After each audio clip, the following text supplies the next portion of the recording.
It's another edition of the UTPA Women's Basketball Show, postseason edition. The postseason edition, that does sound very good. That is the very first women's basketball postseason edition. So we're going to take it and run with it. Last night, the UTPA Broncs found out that they're heading to the postseason for the first time in program history to the Women's Basketball Invitational. What was your reaction like when you heard the news? Well, it was definitely a rush because, again, it's a groundbreaking, uncharted waters for this program, and we're very excited to be a part of the Women's Basketball Invitational. When I was at Lamar, we were part of one, and they are a first-class organization, well-run, and it'll be a very good tournament. There's some very good teams in this tournament, and we open up the tournament. We travel to Cajun country, down into Lafayette, Louisiana, take on the University of Lafayette, and my good friend Gary Broadhead. So when you found out the bracket and who you were playing and some of the other matchups, how much were you staring at the bracket and trying to do picks and figuring out which teams which? I haven't done any of that. I know that Gary's had a great year there with the Raging Cajuns, and he's an excellent coach, and they went to the semifinals of the Sun Belt tournament. He's guard orientated, and so it's going to be a really good matchup. He's athletic just like we are, and we're going to go down to Cajun country, and we're going to have our game plan ready, and we're going to go after them, and we're going to try to win us a ball game. And if we win that game, we play the winner of McNeese State and Furman, and we'll either be playing probably in Lake Charles or we'll be playing in Atlanta, Georgia. So it's going to be a good week for women's basketball at UTPA, and we're looking forward to getting on that old bus and traveling up to Lafayette. You know, one of the many best parts, because there are a lot of them, I was thinking about it, and you know, you've broken almost every record in the book this year, but there was one that was just kind of sitting there gnawing at me. Road wins. Well, now you have a chance to break the program record for road wins in a season during this tournament. Well, I tell you, that's going on the road to win is hard at Division I level. I mean, it's very, very hard because everybody has a pretty distinct advantage at home. I think in the 2 years we're here, I think we're close to like 23 and 6 or something along that line. Our home mark is, and so winning at home is special, and so they're going to try their best to win at home, and winning on the road is even more special. And we're going to have our game plan ready. We're going to have to execute. We're going to have to shoot with high consistency, and we're going to have to bring some of that tenacious defense that we're known for, and we've got to create a lot of turnovers. What's the feeling like when you go into a postseason tournament? You know, when you're in the conference tournament, you know, obviously the games are important because you're playing for that shot at the big dance, but you don't know for sure if those are your last games or not, depending on what happens. When you go into a postseason tournament, you know if you win, you move on, and if you don't, then your season really is over. Well, in postseason, it's one and done. There's no question there. If you lose, you're gone, and deservedly. I mean, that's how the tournament builds a lot of suspense, a lot of excitement, and you know that you're playing, you're on the edge of the cliff. They're trying to push you off, and you're trying to stay up on top of it. And postseason's fun. I've been fortunate enough. I believe this will now be my 14th postseason, and those are absolutely a joy to be a part of. The atmosphere, I mean, the energy it creates, the positive vibes about your program. Like I said, when we established having a winning season, we not only got the gorilla off our back, we got the gorilla that had the big piano on his back. And it takes it takes a lot of pressure off of you because you want to have a winning season. We did that. Now we're in postseason. Really pleased with the way our girls made a run at the WAC Conference Championship, getting to the finals. Came up short in the finals as we just did not shoot the ball well at all. So we got to correct that, and we'll move on, and hopefully that win will come as we turn around to turn off the duck call.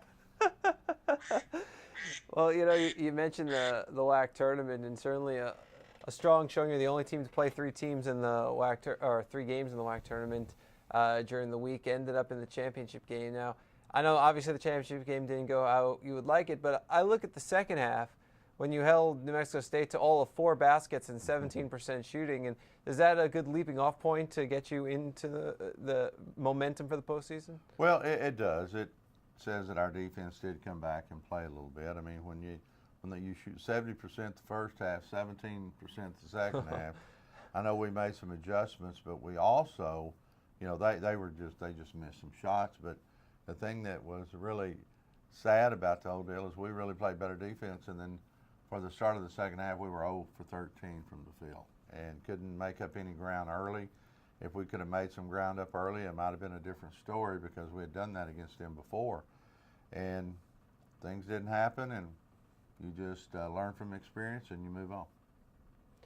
Certainly other parts of the tournament, a lot very successful. You think back to that Bakersfield game when you're down 12 points with 8 minutes to play, 22-4 run to close the game to end up winning by 6. Very satisfying. Very satisfying on that. You know, again, we did not shoot the ball the way that we're capable of shooting the ball, and we finally started hitting some shots. Our defense, we played a lot of people, and in the last 8 minutes we made a commitment we were going to press and press and press, and our legs were pretty fresh, and we wore them down. And against a very good Bakersfield team, we created 16 turnovers.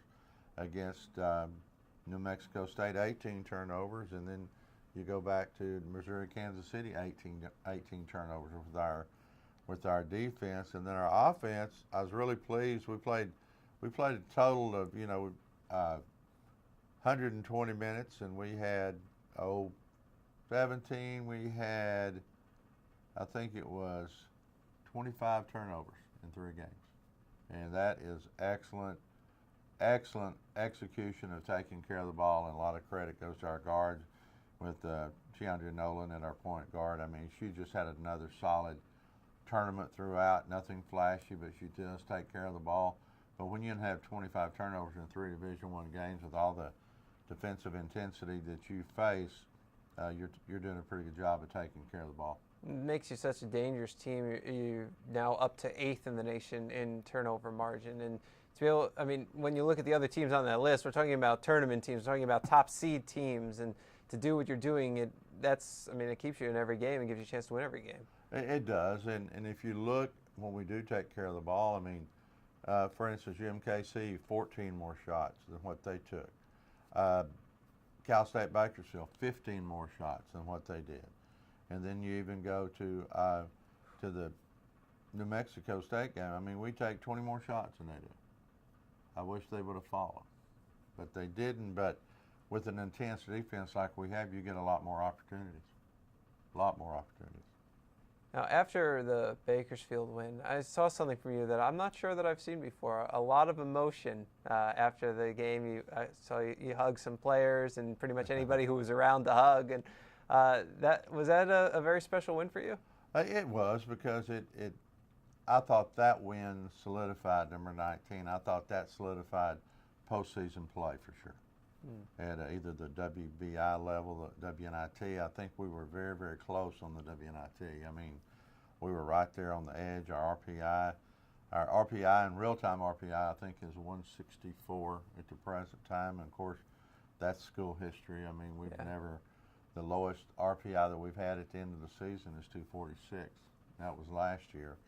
And so I knew that the number 19 solidified for sure a chance to be in the postseason, and that was good. And then to see them come back and never quit and never give in, and that's what we talk about all the time, never give in, and those girls never gave in. And I mean to tell you, we had them coming from all angles against Cal State Bakersfield. We had like 4 in double figures, another one with 9, another one with 6, and like I said all along, I think our bench is the best one in the WAC, and we proved it once again. Bakersfield, I think they went up something like 8 in the first half, and then Hilda Bjork-Karchen's daughter comes off the bench. She scored all 10 of her points in the first half to make sure your team had a lead at halftime. Yes, she did, and what a player she's going to be. And she's learning how to really play physical in America, and she's going to be a definite, and we're looking for her to get that 3-point stroke back that she has. But everybody knows she can shoot it now, so they go guard her. And so now we've got to make adjustments, and we will, and we'll continue to get her the ball to score. And then Brittany Bush, she was in foul trouble the first half. She had all 2 points in the first half, but over the final 10 minutes, she scored 10 more points. She's, we always talk about it could be your time at any time. You could come off the bench at your time, or you could be a starter, get in foul trouble, having a bad day, then all of a sudden it's your time, and then down the clutch, I mean, during crunch time, she proved to be very effective. I mean, she hit the basket that put us ahead on a really nice little jump hook shot, and then she got on the boards for us and made some really nice plays, and that's what Brittany does. And throughout the tournament, you had a couple players who were there every game. Shantae Goff, all tournament honors. Tanisha Walker was hot throughout as well. You know, Shantae had a really nice tournament. We're still getting her. I want her to attack the basket more so we can get to the free throw line a little bit more. But one game she had a double-double. She had 11 rebounds, and that's what I expect out of her. But she's always going to make something happen. I mean, she's lightning in a jar. I mean, she's a very exciting player to watch, as is Tanisha Walker. When Tanisha Walker is in double figures, I bet you every time she's in double figures, we win. And she hit some big shots against Cal State Bakersfield and hit some threes. And I mean, just made a lot of good things happen. Hit her free throws down to the finish line, and that made a big difference in the way we played. And Raquel Preston, nice tournament. I mean, just active everywhere. Again, Tiandra Nolan handled the ball. Troy Swain is getting better and better. Of course, Hilder. Stephanie Anyeje, my freshman from Pflugerville, solid tournament. Shazay Wright, big tournament, and especially against New Mexico State. Wow. And I had the seniors on the floor the last 5 minutes, and Shazay did a good job of leading that group. And Sherelle Price, just every time she comes in, valuable minutes, and she's going to get some points and rebounds. So our bench is really strong. I know that I hadn't got Laura Van Tilburg or Micheline Mercelita in much, but their time will come. They're freshmen, and they have a chance to make a difference in this program. Well, now you head to the postseason. As you mentioned earlier, it's a place you've been 14 times as a college coach. And what do you tell your players before that first game, if anything, about playing in the postseason? Well, in the postseason, just go play hard and have some fun. I mean, it's just, you just got to cut loose, let it go, and you just got to make sure that you leave it all on the floor. Don't leave any regrets. It's just like when we lost to New Mexico State. I mean, we played hard. We just couldn't make the ball go in the basket. And, you know, you just go the postseason, no regrets, because in the postseason, there's 349 Division I schools. And I think in the postseason, you're looking at probably 140 will be in the postseason. So you're looking at over 200, 220 schools are sitting at home and not part of the postseason. This is the first time ever for the, again, the Ducks are calling, and I thought I'd cut this thing off, but we'll make sure that I do. But postseason special, and we're going to make sure that good things happen. Well, I better let him get to the Ducks. He's Larry Tidwell. He's the head coach. Yeah, a little duck hunting down here. I don't know if the Raging Cajuns, they're not the Ducks. I think they're they're the Raging Cajuns. Yeah. And so we'll get to them. But again, we appreciate all the support, appreciate what our media relations guru, Dr. J, has to do. Now, were you, Dr. J, now, was that you that was playing? Did you play in the AVA, or was that somebody else, maybe related to you earlier? Well, I don't want to let people know about my incredible skill on the basketball court. Yeah. But I am quite proficient at half-court shots.